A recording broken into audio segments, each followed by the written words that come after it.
Committee on Judiciary will come to order. Without objection, the chair is authorized to declare a recess at any time.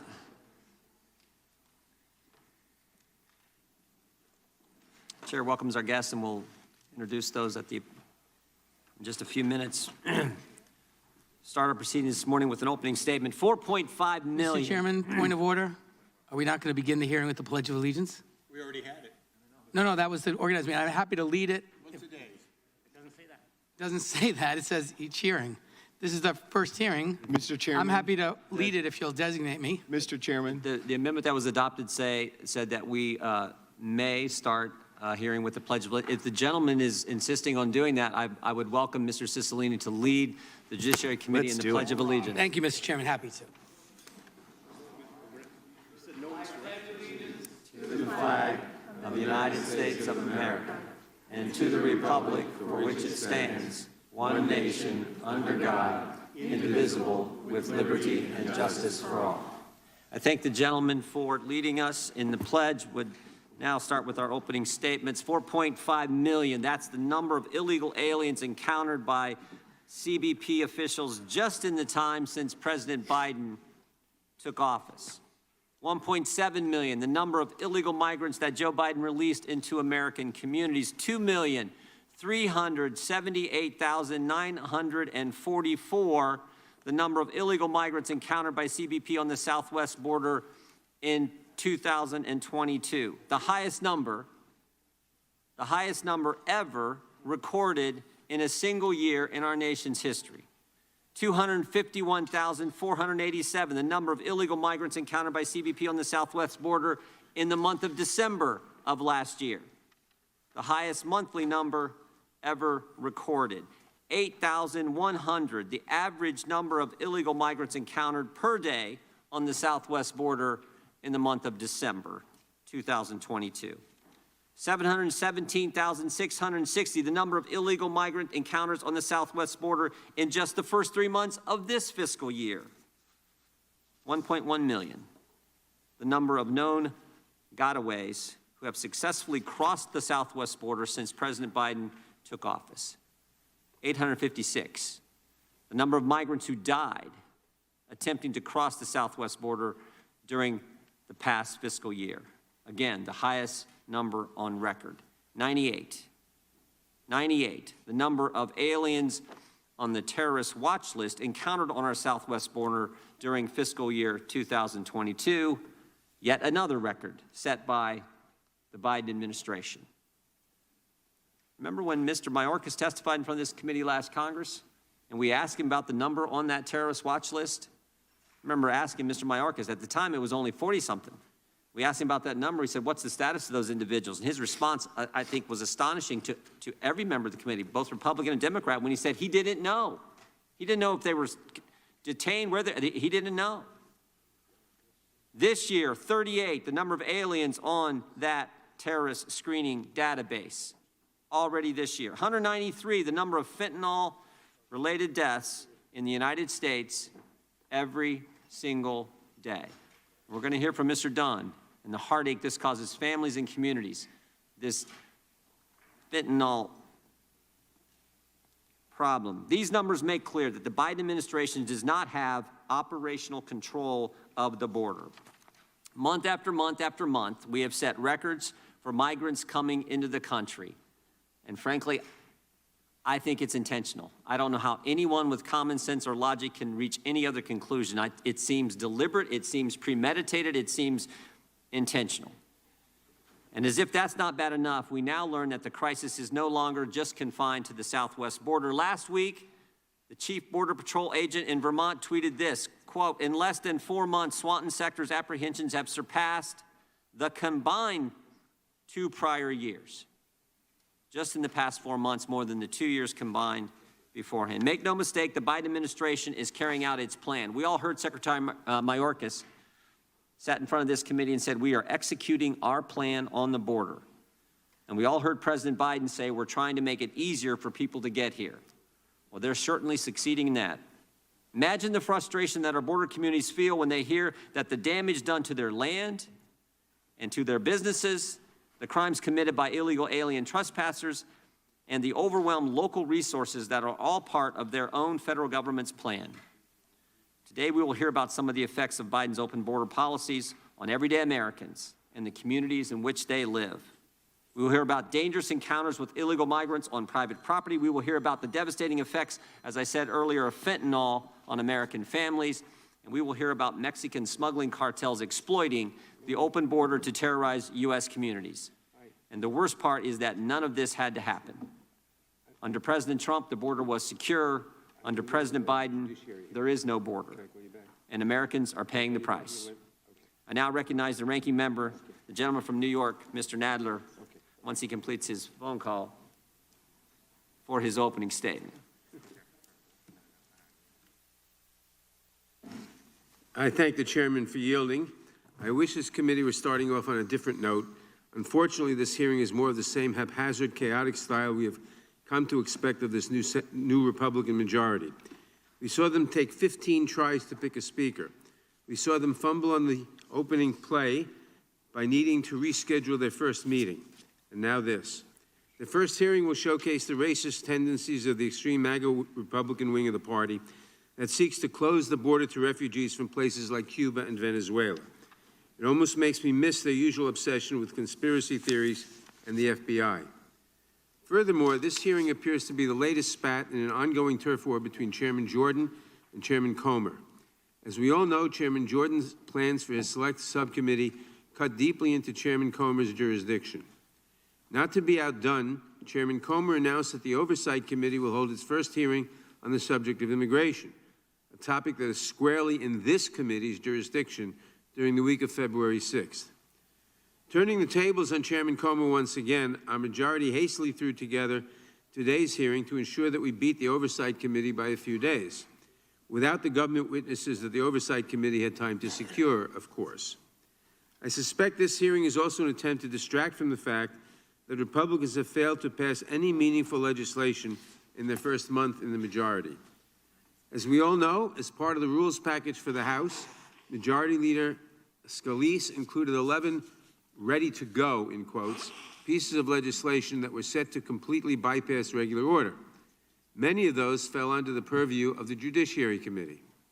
It appears, however, that these bills were anything but ready to go.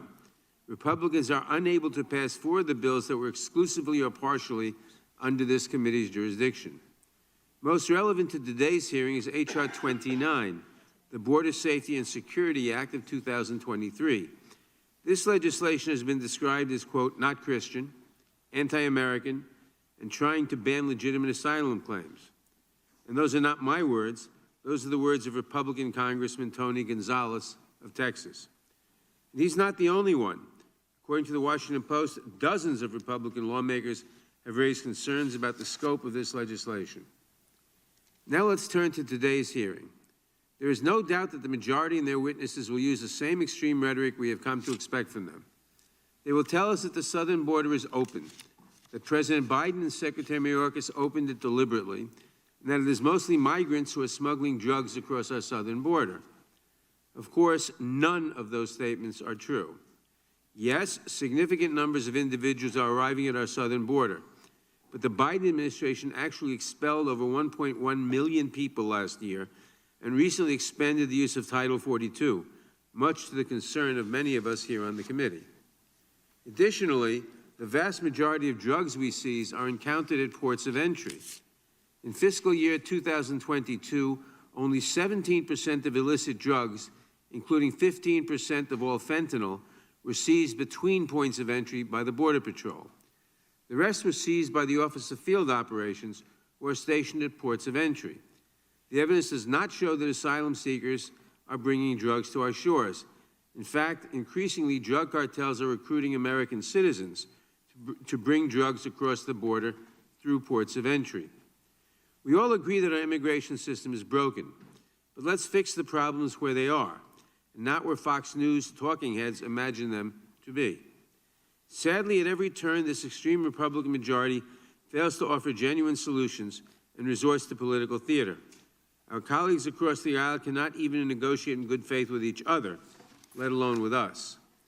If that changes, if House Republicans can get their act together and work with us on meaningful solutions to serious problems, as Senate Republicans appear to be willing to work with Senate Democrats, then Judiciary Committee Democrats stand ready to help.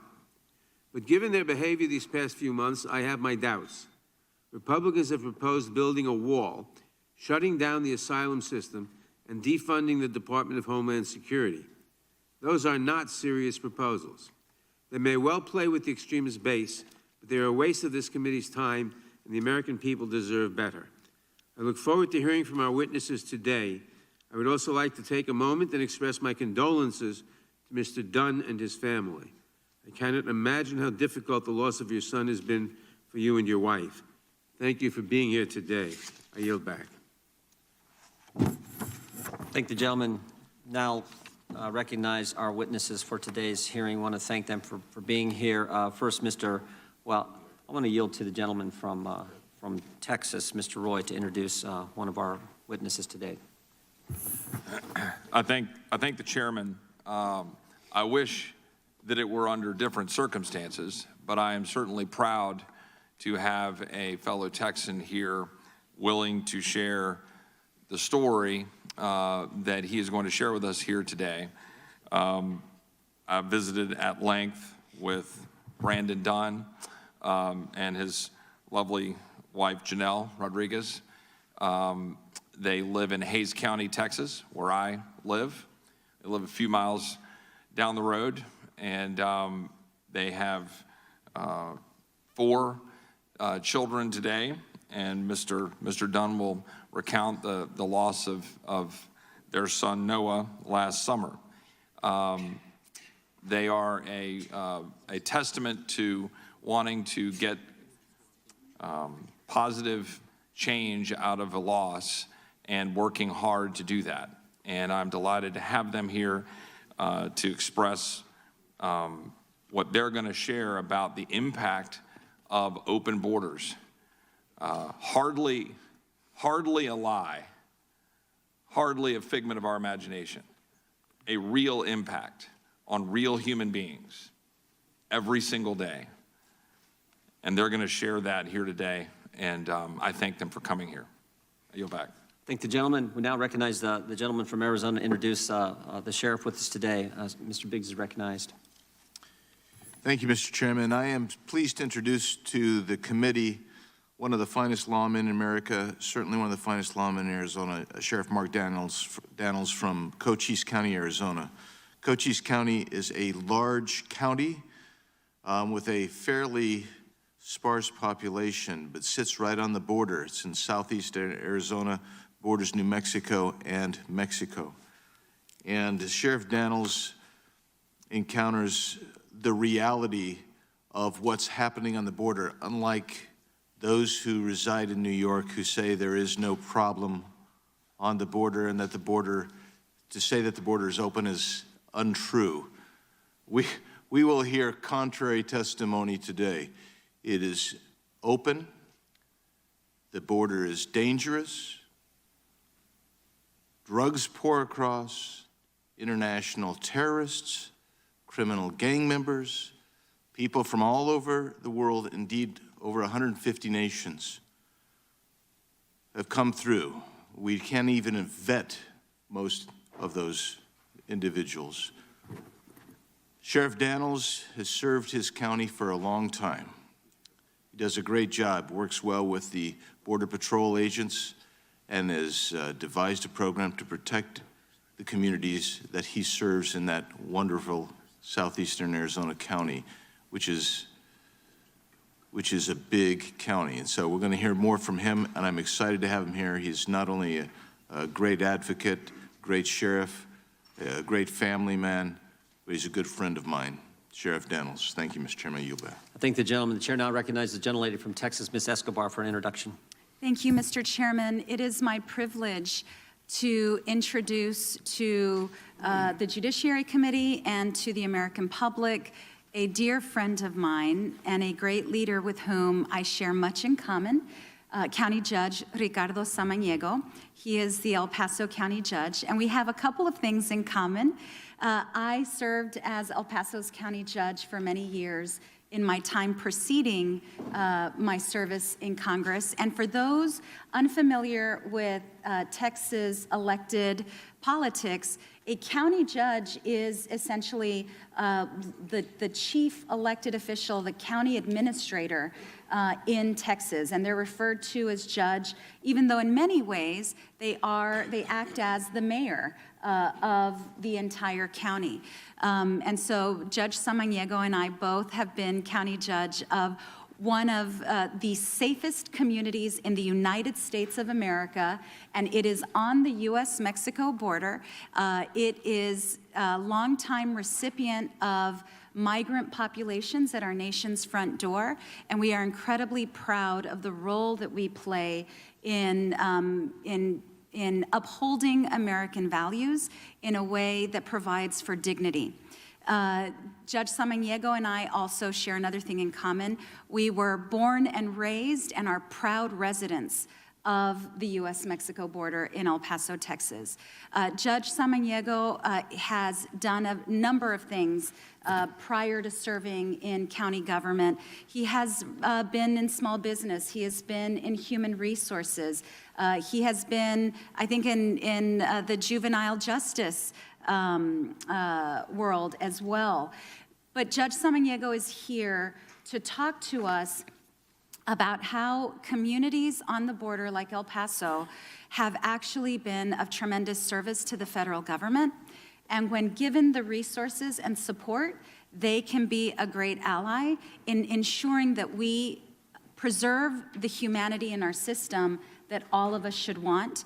One last thing that I will say, Judge Samaniego and I both were in public service, I as a congresswoman and Judge Samaniego as the county judge, on a horrific day, August 3rd, 2019, when a domestic terrorist drove over 10 hours to our community to slaughter Mexicans and immigrants, and he used much of the hateful, racist, bigoted, xenophobic language this domestic terrorist did, as many politicians in Washington, D.C. use, as many politicians in Texas use, and unfortunately, as the President of the United States at the time used. He was inspired by that hateful rhetoric, and he used it to fuel his hatred and massacre 23 people in a Walmart in our community.